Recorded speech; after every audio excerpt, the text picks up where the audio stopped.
Ficar de pé. Estenda as mãos aqui para frente. Porque o pregador da palavra, ele necessita de oração. Muita oração. Amantíssimo Deus, eterno Pai. Pai querido e amado, chegou o momento mais importante do culto, que é o momento da Tua palavra. E que ela seja, meu Pai, somente a Tua palavra. Tira todo o eu do pregador. Meu Deus, que hoje o pregador também venha aprender com essa palavra.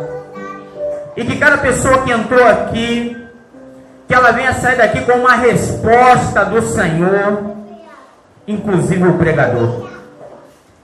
Desde já eu te entrego, meu Pai, nas Tuas mãos, cada pessoa que veio ouvir. E eu te peço, Espírito Santo de Deus, trabalha profundamente. E que essa pessoa venha entender a mensagem do Senhor para ela. Eu creio, meu Pai, que o entendimento da Tua palavra só vem através de uma ação divina, de um ato miraculoso do Espírito Santo para conosco. Porque o Senhor é maravilhoso, o Senhor é poderoso, e a nossa compreensão é muito mínima diante de toda a Tua glória. Então, Espírito Santo, trabalha na nossa vida nessa noite. Espírito Santo, eu te peço, usa o pregador para que ele venha trazer uma mensagem. É isso que eu te peço e agradeço, em nome de Jesus. Amém. Louvado seja Deus. Abra sua Bíblia, irmão. Quem não tem Bíblia? Cheguei na igreja e não tenho Bíblia. Tem Bíblia para emprestar aqui, tá, irmãos? Estende a mão. Se alguém tiver dificuldade de encontrar o texto, um obreiro vai até você e vai colaborar. Jeremias 12.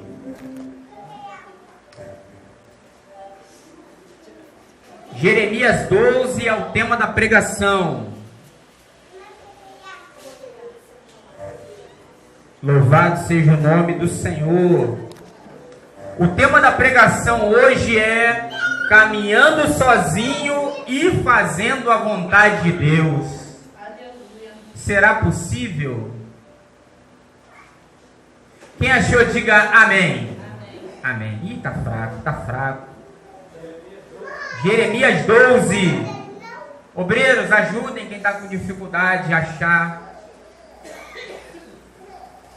A palavra de Deus diz assim: justo és, ó Senhor, ainda quando entro contigo num pleito, contigo falarei, contigo da tua justiça.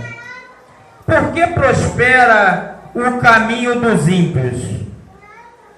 Porque vivem em paz todos os que procedem perfidamente.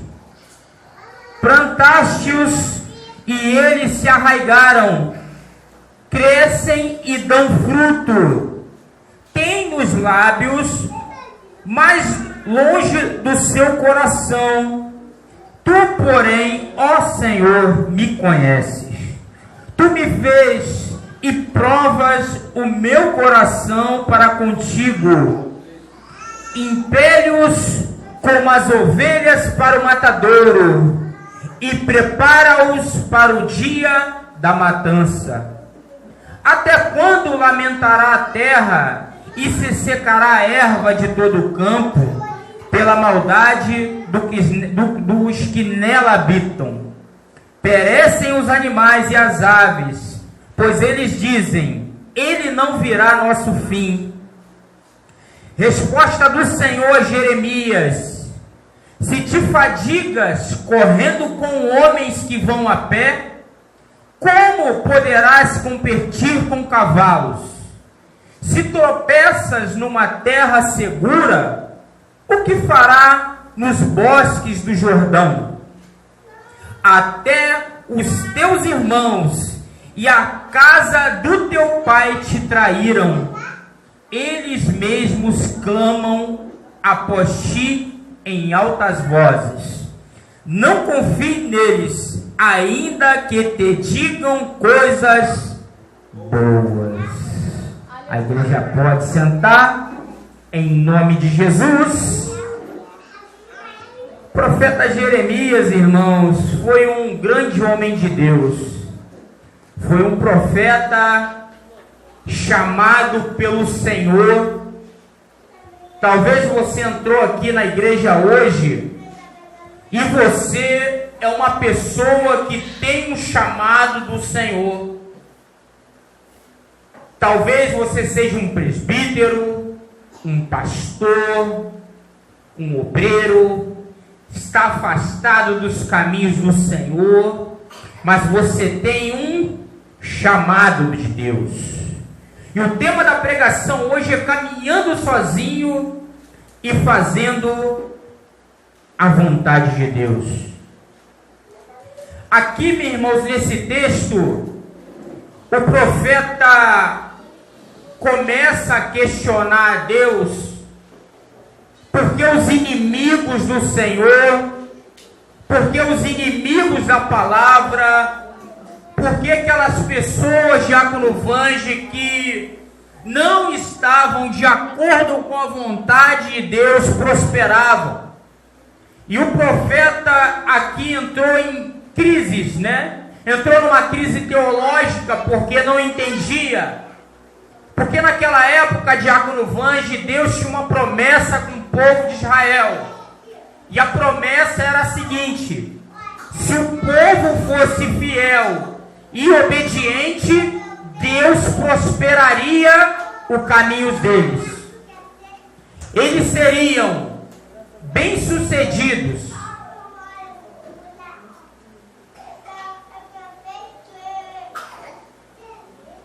Seriam bem-sucedidos se eles fossem para a guerra, seriam bem-sucedidos na questão financeira, seriam prósperos materialmente, mas se eles fossem obedientes. E aqui o profeta, ele, quando começa falando com Deus, justo és. Porque aqui o profeta não estava falando com alguém que ele não conhecia. Da mesma forma, eu e você, quando questionamos a Deus sobre algo que entendemos que Deus deve fazer na nossa vida, ou até pela vida dos nossos inimigos, pela vida dos que nos perseguem. Aqui eu não creio na questão que é muito falada, já ouvi falar, da oração contrária. Vou orar para o presbítero Edson desaparecer na minha frente. Eu não creio nesse tipo de oração, porque eu creio que é uma oração que não chega nem ao céu, porque não é uma oração que tem influência divina. Aqui nós vemos o profeta Jeremias falando com Deus e falando: justo és, conheço a tua palavra, conheço o Senhor, eu tenho intimidade com o Senhor, a tua palavra promete bênção para quem for fiel, e a sua palavra promete condenação para aquele que não for fiel. E o profeta aqui não estava entendendo por que aquelas pessoas elas estavam prosperando. Por que aquelas pessoas que não obedeciam, que estavam, de certa forma, se enriquecendo com a desgraça do povo? Porque um dos castigos que Deus mandou naquela época e nessa época, e que Jeremias fala, foi a seca. E a gente entende, pelo tempo bíblico, a seca, Samuel, era o seguinte: se não tiver plantio, não tem comida para os animais. Se não tem comida para os animais, não tem plantio, não tem comida para o povo. Então, o povo ficava sem comer. O povo não tinha uma plantação, o povo não prosperava financeiramente, mas aqueles camaradas prosperavam. Então Jeremias aqui também tem uma crise nacionalista, ou seja, não, peraí, tudo bem, eu até passo por esse problema, eu não concordo, mas eu passo. Mas agora o povo que o Senhor escolheu, Eles não merecem passar por isso. E por que essas pessoas estão enriquecendo, mesmo numa situação de calamidade? Um dos primeiros pontos, irmãos, e falando da questão do tema, que é caminhando sozinho, fazendo a vontade de Deus, é que Deus, irmãos, Ele poderia facilmente resolver esse problema. Ele poderia eliminar todos os que não faziam a vontade dEle. Deus poderia. Mas por que Deus não eliminou? De uma maneira que nós não poderíamos entender. A gente vai ver na palavra um pouco mais à frente que Deus castigou o povo de Israel pela desobediência. Eles foram para um cativeiro babilônico e ficaram lá 40 anos. Mas aqui nós vemos que Deus também trabalhou na vida de Jeremias.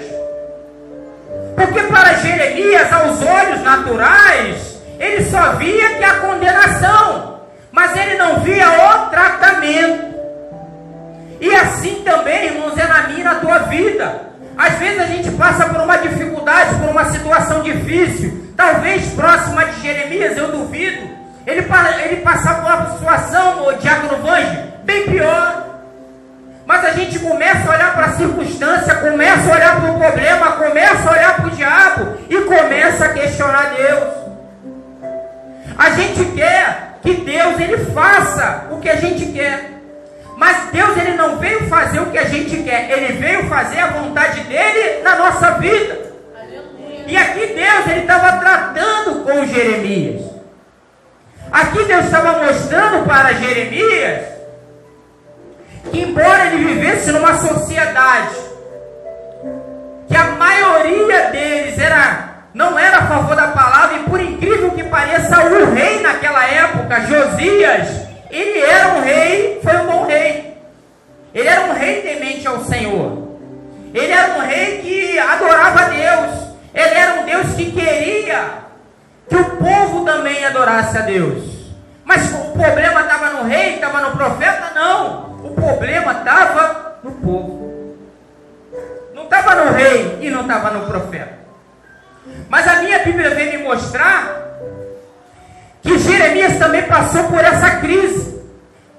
Porque se o rei queria fazer a coisa certa e o povo queria se rebelar contra o rei. Olha só, a Bíblia vem dizer, Bianca, que nós somos inclinados para o mal. Todo ser humano. E se nós olharmos para a circunstância do momento, para a dificuldade, para o problema, para as coisas que não aconteceram, nós somos fadados a errar. Mas aqui Deus mostrou para Jeremias que o olhar dele não deveria estar no povo rebelde, que o olhar dele não deveria estar no rei, que era temente a Deus, mas a coisa não estava acontecendo, que o problema não era ele. E também mostrou para Jeremias que, embora ele fosse um servo do Senhor, temente a Deus, um dos grandes profetas, ele não tinha o direito de condenar o povo.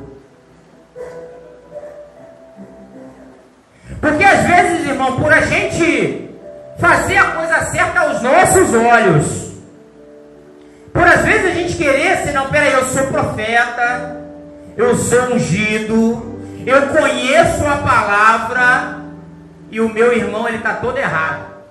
Eu conheço a vida do meu irmão também. Então, Deus, eu quero que o Senhor me abençoe. Eu quero as bênçãos do Senhor para a minha vida. Eu quero que o Senhor condena meu irmão. E aqui Deus veio fazer esse trabalho com Jeremias. Falou, Jeremias, tudo isso que está acontecendo com você, aqui ó, se te fadigas correndo com quem vão a pé, como poderá competir com cavalos? Irmãos, entendam. O que Deus tem na tua vida e na minha vida, de repente já falaram, você já cansou de ir na igreja, né? Já cansou de ir no culto, já recebeu profecia, Deus falou com você no rádio, falou sempre assim, ó, o que Deus tem para você é maior.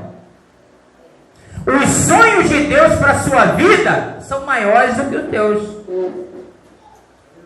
todo mundo já ouviu isso, né? Isso é a profecia mais batata que existe. Todo mundo, claro que Deus tem coisas maiores para mim e para você. Mas às vezes nós não olhamos para Deus, colocamos a fé nele e colocamos a nossa fé no que a gente pode ver, no que é palpável aos nossos olhos. E aqui o profeta entrou em crise por isso, porque ele olhou o que ele entendia, mas não entendeu os planos de Deus que vão na frente, inclusive para ele. A mensagem que Jeremias pregava não era uma mensagem fácil não, irmãos. Inclusive nessa época aqui, por que Jeremias falou, não, peraí, esse povo aí, ele tem que ser condenado? Por quê? O rei Josias, lá em 2 Reis, capítulo 2, 22, falando desse texto, não precisa abrir lá. Ele se empolgou quando os trabalhadores do templo encontraram o livro da lei. Ele se empolgou com aquilo. Beleza, acharam o livro da lei. E o rei Josias é um cara temente. É como se a Adriele achasse a Bíblia. Beleza, peguei a Bíblia, estou empolgada agora. Aí a Adriele, ela tem um grupo de louvor, que ela é a líder do grupo de louvor. E ela chega agora eu vou passar a palavra para o grupo de louvor. Todo mundo vai ser cheio da graça. Todo mundo vai se arrepender dos seus pecados, né? E esse fenômeno que aconteceu, ela pode ser considerada como o reavivamento de Josias. Podemos falar que foi uma reforma que foi feita naquela época. Mas o que aconteceu de errado? Isso não tem nada de mal. Não tem nada de errado nisso. O problema é que o povo fazia por aparência.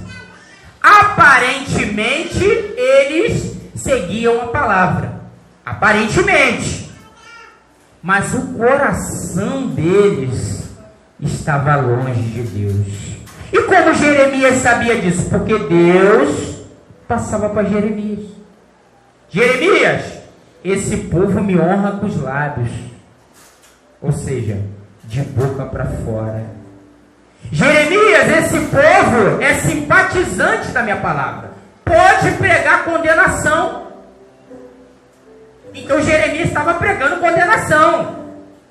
Mas o que estava acontecendo? Jeremias pregava condenação e a condenação não vinha. E aí? Que loucura, né? Deus fala com você, Deus te mostra.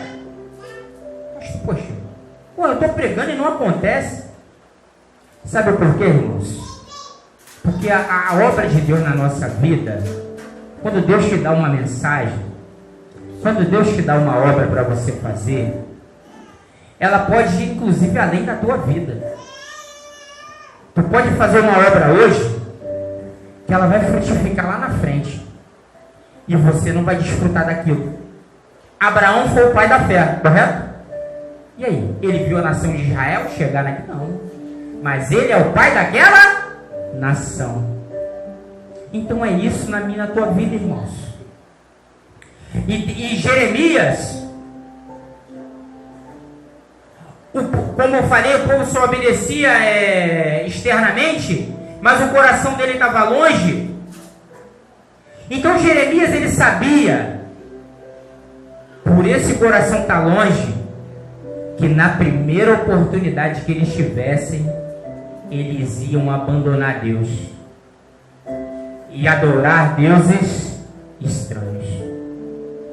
E engraçado que Jeremias pregava uma palavra de exortação: olha, Deus vai condenar vocês, vamos se arrepender, vamos mudar, vamos largar a aparência, né, Messias? Vamos largar a aparência. E tinha profetas naquela época que pregavam outra coisa, pregava paz. Olha só, como é que pode? Deus me usa para pregar que a pessoa tem que se arrepender. Você não precisa se arrepender não, está tudo bom, está tudo certo. Sabe por quê? E o povo ia atrás de quem? De quem pregava que está tudo certo. Não, está tudo bom, está ótimo. Mas ótimo como? Então Jeremias, Deus falou com ele: Jeremias, o que eu tenho na tua vida é algo que muitos homens adorariam ter. É como falar para você: meu amigo, minha amiga, minha irmã, olha para mim, esquece os problemas. Meu irmão, não olha a dificuldade, olha para o teu Deus. Não fica falando: ó Deus, resolve o meu problema. Começa a falar: Deus, o que eu posso aprender com esse problema? Seria a resposta ideal. Senhor, se tudo que está acontecendo não estou entendendo, então me ensina. Seria o ideal. Mas Jeremias não, ele contestava de Deus, porque ele estava olhando somente o natural. Então, meu irmão e minha irmã, o que Deus tem para você, realmente, são sonhos maiores. Mas para esses sonhos maiores acontecerem, você realmente precisa colocar sua vida nas mãos de Deus. Deus aqui nesse capítulo, mais adiante, vai falar com Jeremias: Jeremias, eu quero te usar. Eu quero que você seja meu servo. Jeremias, você tem mais lenha para queimar. Não posso obrigar você, Bianca, mais ou menos Deus falando, a fazer o que eu quero na tua vida. Se você fizer, você vai vivenciar. Mas se você fizer, você não vai vivenciar esse maior de Deus. E o que é o maior de Deus para a vida de um homem de Deus? É ter a presença dele na tua vida, na minha vida. E quantos de nós afastamos essa presença de Deus, como o povo de Israel afastou a presença de Deus da vida deles? Deus não se afastou porque ele era fiel. Mas Deus, ele permitiu que aquele povo fosse para um cativeiro. Cativeiro é um lugar ruim? Não. Cativeiro é um lugar bom. Porque é um lugar que Deus, ele trabalha no vaso. É como eu costumo falar aqui: se muitos de nós não tivéssemos passado por um problema, não estava no culto hoje. Se a droga não tivesse te pegado, a prostituição, o vício, a bebida, o diabo lá fora, não estava no culto hoje. Você estava no cativeiro, porque Deus permitiu. E hoje você está aqui. Está aqui por quê? Porque Deus te trouxe. Ninguém está aqui que vem com as minhas próprias pernas. Não. Jeremias andava com as próprias pernas. Como foi o chamado dele? Deus apareceu para ele: ó, tu vai falar o que eu mandar você falar. Jeremias: eu vou falar? Eu sou uma criança. Eu vou falar o quê? E Deus fala: tu vai falar o que eu colocar na tua boca e tu vai falar. E aí? Mas aqui ele vivenciou uma crise. Agora nós somos melhores que Jeremias? Não. Nós também, como profeta, vivemos as nossas crises. Mas o problema não é a crise. O problema é o que você aprende com ela. O problema é se aquela crise te amadurece. Porque Jesus, ele veio falar: ó, no mundo tereis aflições, crise de tudo quanto é maneira, problemas variados. Mas tem de bom ânimo. Por quê? Eu venci o mundo. Se eu vencer essa crise, se eu vencer esses problemas, vocês também vão vencer. A próxima crise que o profeta ele vivenciou foi uma crise que muitos de nós vivenciam. O próprio Jesus vivenciou. Olha o que Jesus falou: que o profeta não é honrado na sua própria casa. Aqui conspiravam contra o rei, que era um rei, né, temente a Deus. Fazia a vontade de Deus. Mas por quê? Porque o rei queria fazer a coisa certa. Queriam matar o rei, tirar ele do trono. E conspiravam contra Jeremias porque ele pregava a palavra de Deus. Queriam matar Jeremias porque ele falava a verdade. Verdade de quem dele? Verdade de quem? De Deus. Vamos fazer o seguinte então: Jeremias está pregando que a gente tem que se converter. Está pregando que a gente está todo errado. Principalmente, está pregando que a gente vai para o cativeiro. Vamos eliminar o profeta. Olha só que povo que não entende as coisas. Até parece que se Jeremias fosse eliminado por eles e o rei, Deus ia deixar de falar. Ele vai continuar. Então, irmão, aprenda com isso.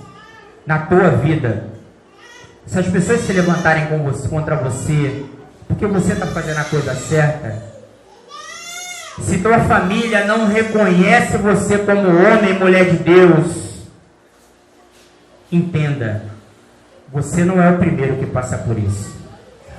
Eu estou passando por esse problema, eu vou sair da igreja. E aí? Vai deixar de fazer a vontade de Deus? Aí Deus fala para você nessa noite: olha, eu quero te usar. Eu estou usando isso para te tratar. Isso é um aprendizado para a tua vida. Mas eu não posso te obrigar. Essa prova não vai te matar. Esse inimigo se levantou contra você para cair. Mas quem vai derrubar ele não é você, sou eu. O que acontece na vida de hoje, muitos crentes é que querem fazer pela força do braço. Não, eu vou derrubar meu inimigo. Eu vou chegar lá, eu sou profeta, eu vou falar um montão de verdade na cara dele. Mas Deus às vezes só te avisou, só te mostrou. Existe uma diferença entre Deus te mostrar que alguém é seu inimigo e Ele mandar você entregar uma mensagem para aquele inimigo. Tenha certeza, se você é escolhido de Deus e se você foi chamado por Ele, Deus, o que Ele vai fazer? Ele vai te avisar: olha, vai de cuidado. Cuidado que estão se levantando contra você. E o recado para os teus inimigos não é você que vai dar, é Deus. Deus vai mandar o recado para o teu inimigo. E mais uma coisa, o teu inimigo não quer dizer que ele é inimigo de Deus. O povo de Israel é um povo escolhido. A Bíblia diz lá no livro de João que Deus ele mandou Jesus para morrer por quem? Por todos. Muitas das vezes o teu inimigo, como aquele povo de Israel, não era convertido. Não, mas ele é pastor de igreja, ele se declarou meu inimigo, ele é um pastor. Mas ele não é povo de Deus. Se ele se declarou seu inimigo, quem Jesus foi inimigo de quem? De ninguém. A Bíblia diz que quando Jesus ele foi para a cruz do Calvário, sendo humilhado, vilipendiado, sofreu muita dor, a Bíblia diz que ele só abriu a boca para abençoar. Não existe homem de Deus que amaldiçoa o outro. Não existe. Mesmo que seja teu inimigo, mas a Bíblia te mostra como você lida com o teu inimigo. Orai pelos teus inimigos, pelos que te perseguem. Sabe por quê? Porque a gente amar quem se dá bem com a gente é fácil, né, abençoado? É mole. Eu gosto do Messias, é mole eu lidar com ele. Eu gosto dele, ele gosta de mim, é fácil. A gente se entende. Mas você amar quem se dá mal contigo, você gostar, você entender que Deus vai fazer uma obra naquela vida e que talvez você possa ser um canal de bênção para aquela vida, aí é obra de Deus. E era o que Deus estava fazendo aqui com Jeremias. Jeremias! Isso aí que você está vivenciando, Jeremias, não é nada. Irmão, sabe o que acontece? Jeremias aqui, ele estava se ocupando com coisas banais. Poxa, banal. Poxa, pastor, você está dizendo que falaram que ia matar ele, é banal? Irmãos, tudo que é material, tudo que é palpável, tudo isso é banal para Deus. Para Deus não é nada. Para Deus alguém falar de você não é nada. Mas talvez para você alguém falar de você, acabou o crente. Falou de mim, pisou no meu pé, acabou. E Deus, sabe quem revelou para Jeremias essa conspiração? O próprio Deus. Aí ele, ai meu Deus do céu, agora meus parentes querem me matar. Naquela época, irmão, nasceu no coração dos judeus e nasce também no coração de muitos de nós uma rejeição à palavra de Deus, uma rejeição ao tratamento de Deus na nossa vida. Hoje foi inventada uma coisa chamada assim: não, está me julgando, o irmão está me julgando, eu estou adulterando, ele pregou sobre adultério, está me julgando. Eu estou roubando, o irmão pregou sobre roubo, ele está me julgando. Julgamento é o seguinte, vamos dar um exemplo. O Vange é uma benção. Quem conhece o obreiro do Vange aqui? É uma benção. Está famoso, está no YouTube, está no Facebook. Louvado seja Deus. Aí vamos imaginar que o obreiro Vange ele rouba. Isso, eu vou te explicar o que é um julgamento. Eu chegar aqui no altar, pegar o microfone, você é ladrão, vi tu roubando. Vanja, você tem que parar de roubar. Olha, irmãos, cuidado com a carteira aí, ó. Isso é um julgamento. Mas agora a Bíblia diz que os ladrões não herdarão o reino do céu, correto? Os ladrões, os mentirosos, os adúlteros. Então, quando eu chego aqui, irmãos, a Bíblia diz que quem rouba não vai herdar o reino do céu. Então você deve largar de roubar. Se você mentir, você deve parar de mentir. Quem entendeu a diferença de um julgamento? Isso não é julgamento, isso é palavra. Mas quando você entende isso como julgamento, você faz igual o povo de Israel daquele tempo. Rejeitou a palavra de Deus. E quando a gente rejeita a palavra de Deus, vem acontecer o que está escrito em Oséias 4,6. O povo é destruído porque lhe falta conhecimento. Essa palavra de Oséias, que tem a ver com esse tema aqui, do conhecimento da palavra, da rejeição do povo judeu a essa palavra. Se Deus, Ele está de frente na sua vida, se Deus, alguém só toca em você se Ele permitir, quem te destrói? Alguém pode te destruir? Só um, só Deus. Deus pode. E Ele destrói. Sabe por quê, irmãos? Eu já ouvi isso muito falar. Deus, nós todos somos considerados como vasos, né? Na mão do olheiro, né? E quando o olheiro está trabalhando um vaso, ele não faz um remendo, né? Ele quebra, destrói, certo? Se a gente pegar um vaso aqui, pegar uma sexta-feira 13, o nome daquela marreta, vai destruir o vaso, certo? Mas Deus, Ele tem poder de restaurar o vaso. E muitas das vezes é o que Ele faz na minha e na tua vida. E muitas das vezes por isso que a gente enfrenta a crise. De repente você chegou aqui nessa noite, poxa pastor, o senhor está trazendo uma palavra aí, essa palavra é meio difícil, o profeta Jeremias, eu estou entrando aqui hoje. Mas o profeta Jeremias era um homem como eu e você, que tinha um chamado de Deus. E se você entrou nesse culto nessa noite, você tem um chamado. Porque a Bíblia diz que não fomos nós que escolhemos Ele, Ele que nos escolheu. E a Bíblia diz que muitos são chamados, mas poucos são os escolhidos.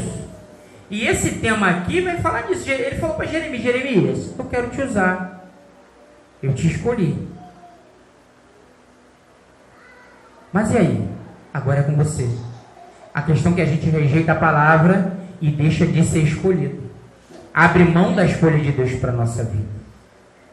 Talvez você está aqui e você abriu mão dessa escolha. Em determinado momento da tua vida, em determinado momento da tua caminhada, você olhou para a circunstância, uma profetada que você recebeu, um desânimo aqui, E aqui, Jeremias, ele veio de uma cidade chamada Ananote, a cidade de Jeremias. E daqui que Jesus tirou esse tema, Vange, que Jesus veio falar no Novo Testamento, que ele fala assim: o profeta não é bem recebido na sua casa. Que aqui os profetas de Ananote, da onde Jeremias era, que Jeremias pregava: ó, vocês têm que se consertar. Se não se consertar, Deus vai trazer a crise na tua vida, para você se consertar, não porque Ele quer te matar. Entendeu? E os profetas de Ananote, da onde Jeremias era, pregavam o contrário. Não vou ter esse negócio não. A gente está aqui, está de aparência, mas Deus vai abençoar a gente. Ele não prometeu? Tipo, distorcendo a palavra de Deus. Quantas pessoas distorcem a palavra de Deus? Está pensando que é só pastor que distorce a palavra de Deus, obreiro, quem pega o microfone na mão? Não! Às vezes nós distorcemos a palavra para o nosso próprio benefício. Ah não, eu consigo fazer isso aqui, ó, dá um jeitinho na palavra. Mas não, se a palavra falou, ela tem que acontecer na tua vida. Nasceu no coração dos judeus uma rejeição à palavra de Deus. Pois se eles tivessem aceitado a palavra, aí entra um dos pontos principais. Se eles tivessem aceitado a palavra, qual era a reação que você deve tomar quando você aceita uma palavra? Eles deveriam ter se arrependido, eles deveriam ter mudado, eles deveriam ter reconhecido que eles eram errado. Eu errei. Vange, eu errei. Mas não, eles botaram, a gente tem que botar o sapato da humildade, eles colocaram o Nike da soberba. Poxa, não pode, irmão. E era de se admirar, né, que os profetas de Ananote, né, Vange, que eles fossem mais sábios, né, porque às vezes você espera sabedoria de quem é liderança, né. Não era qualquer um, eram os profetas de Ananote. E aqui não estava falando que os caras eram do diabo, não, irmão. Eram pessoas que estavam cumprindo a lei mosaica, mas de boca para fora, de aparência. E era de se esperar um discernimento maior. Por exemplo, eu espero sempre um discernimento maior do presbítero Edmilson, porque ele é um presbítero. Presbítero Edson, ai meu Deus. Já estou na campanha Quem Planta Fé Colhe Milagre. Os dois vão pregar. Então você sempre vai esperar um discernimento maior de uma liderança. Mas você está preparado para chegar numa liderança e não ter um bom discernimento dela? Porque às vezes você pensa que Jeremias é liderança, mas às vezes é você. É você que é o profeta. Mas você vai a alguém, poxa, peraí, eu sou profeta, Deus falou comigo, mas deixa eu confirmar ali com o Edson. Aí o Edson vai te dar uma... Não é o caso que o Edson é homem de Deus. Mas tem um montão de endemoniado por aí. Chega ali, ó, você tá todo errado. Vamos supor, tipo assim, isso é uma análise pessoal, tá, irmãos? É de cada um. O pastor não está dizendo que o povo está todo errado, porque eu não sei a vida de vocês, eu não sei o particular de cada um. O livro de Coríntios diz: examine o homem a si mesmo. Vamos supor, você está com a tua vida, tipo, diante de Deus, lá para trás. Não está legal a tua vida. Mas você ainda tem temor a Deus. Então você, peraí, minha vida está ruim, mas eu vou buscar. Eu vou buscar melhorar.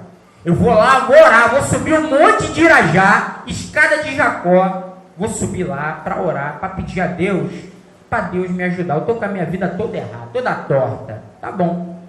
Você sobe no monte de Irajá, você tem consciência que a tua vida está toda torta. Você, Deus te revelou. O Espírito Santo, e aquele trabalho que o Espírito Santo fez na tua vida gerou o fruto que te fez subir e reconhecer. Peraí, eu estou todo errado, eu vou subir que eu não mereço. Mas Deus está me ajudando, eu vou lá.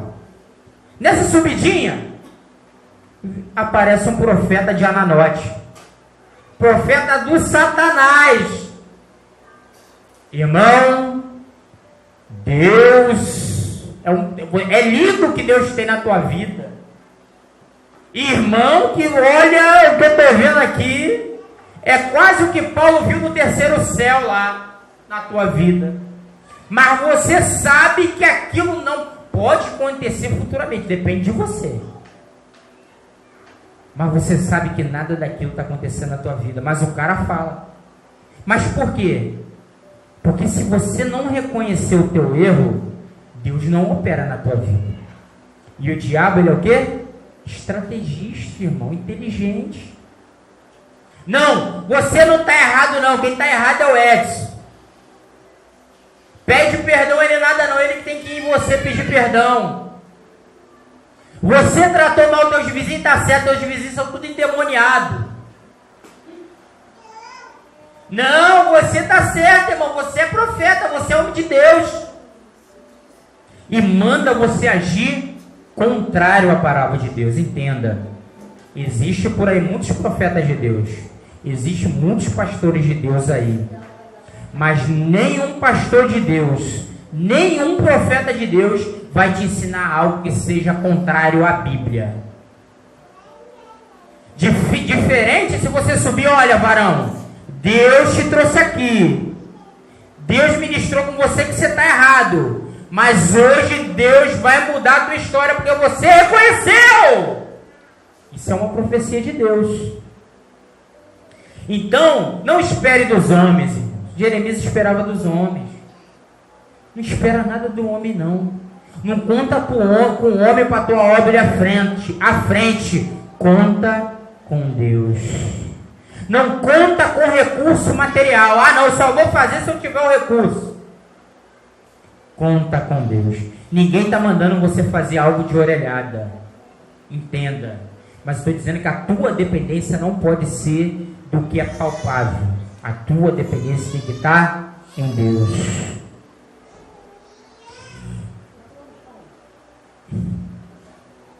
Então, como eu falei, irmãos, os judeus, naquela época, eles tinham uma aliança com o Senhor. Tinham uma aliança com Deus. Se eles fossem fiéis, Deus abençoaria eles. Nós também, em Jesus, temos uma aliança com Deus. Eu e você. A gente tem um voto com Deus. E nós não podemos quebrar esse voto com o Senhor, irmãos. E qual é o voto dele? Da gente estar com Ele na nossa vida, de Ele ser o nosso norte, e nós, até o final, estarmos com Ele. Sendo que nem o apóstolo Paulo: combati o bom combate, encerrei a carreira e guardei a fé. Sabe, irmãos, o que nós não podemos perder é a presença de Deus na nossa vida. Nós não podemos perder a fé. Você pode perder tudo, mas não perde a fé em Deus. Porque se você estiver sem nada, e você olhar para o alto e olhar para Deus e manter a fé nele, aquele nada se torna um aprendizado na tua vida. E futuramente você vai ter a bênção de Deus. Aqui o profeta Jeremias cobrou uma condenação. Não houve a condenação para o povo? Mas Deus aqui ele não estava focando no povo, na condenação do povo. Aqui Deus estava focando no trabalho com Jeremias. A mesma coisa na tua vida, irmãos. De repente você está olhando para um lado, para o outro. Está olhando porque Deus tem que trabalhar na vida do outro, tem que estar trabalhando na vida da minha irmã. Eu estou orando para Deus trabalhar na vida do meu irmão, mas Deus está trabalhando na tua vida. Você perde tanto tempo olhando para todos os lados, olhando para todas as situações, e você não vê a obra que Deus está fazendo na tua vida. É o que estava acontecendo aqui com Jeremias. Deus havia cuidado de tudo na vida dele. E para a gente concluir, irmãos, essa mensagem, às vezes faltou para Jeremias a paciência de entender que Deus é soberano, a paciência de entender que o plano não é nosso, o plano é de Deus, a paciência de entender que Deus, Ele trabalha na vida de quem você considera como teu inimigo, a paciência de entender que o foco de Deus não está no teu inimigo, mas está em você, em mim. Porque aí, irmãos, você vai ver o agir de Deus na sua vida. Quantos aqui deixaram de olhar esse momento, né, espiritual, esse trabalho? Não escuta mais Deus falar. Acha que Deus está... não, vou chegar num culto, vai ter um montão de gente dando mortal para trás. Se alguém me entregar uma profecia, Deus falou comigo. Se não me entregar, Deus não falou comigo. Mas às vezes Deus ministra com você através de uma criança. Às vezes Deus testa a tua paciência através de um barulho. Às vezes Deus testa a tua paciência. Não, o culto não ocorreu da forma que eu queria, então Deus não estava ali. Deus trabalha na tua vida através disso. Deus trabalha na nossa vida, às vezes, irmão, no que a gente é contrário. Eu penso assim, Deus vai fazer diferente, exatamente diferente do jeito que tu pensa, só para te provar. E era o que Deus fez aqui na vida de Jeremias. Fique de pé, irmãos.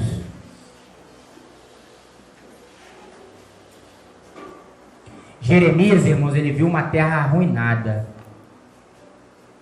Uma terra detonada por pessoas que se diziam homens e mulheres de Deus. E as pessoas que não tinham nada a ver com aquilo, tipo, não tem nada a ver com esse problema, mas você passava junto, porque naquela época, quando Deus abençoava todo mundo. Quando Deus punia todos, inclusive o profeta Jeremias foi punido junto.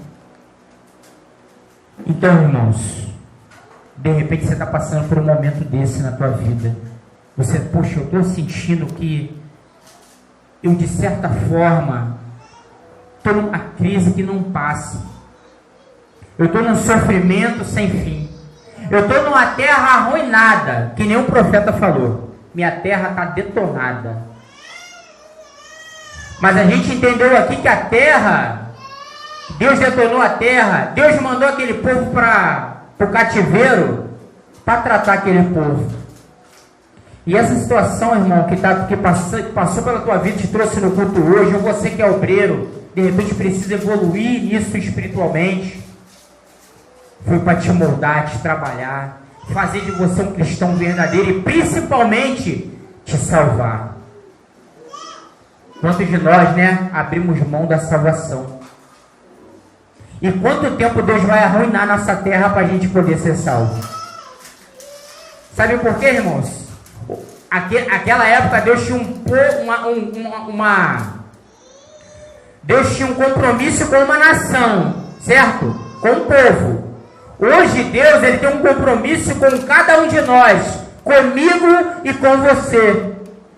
E a palavra que Deus tem para a nossa vida é o seguinte: nós temos que andar de acordo com o que a Bíblia pede. Isso é uma autoanálise.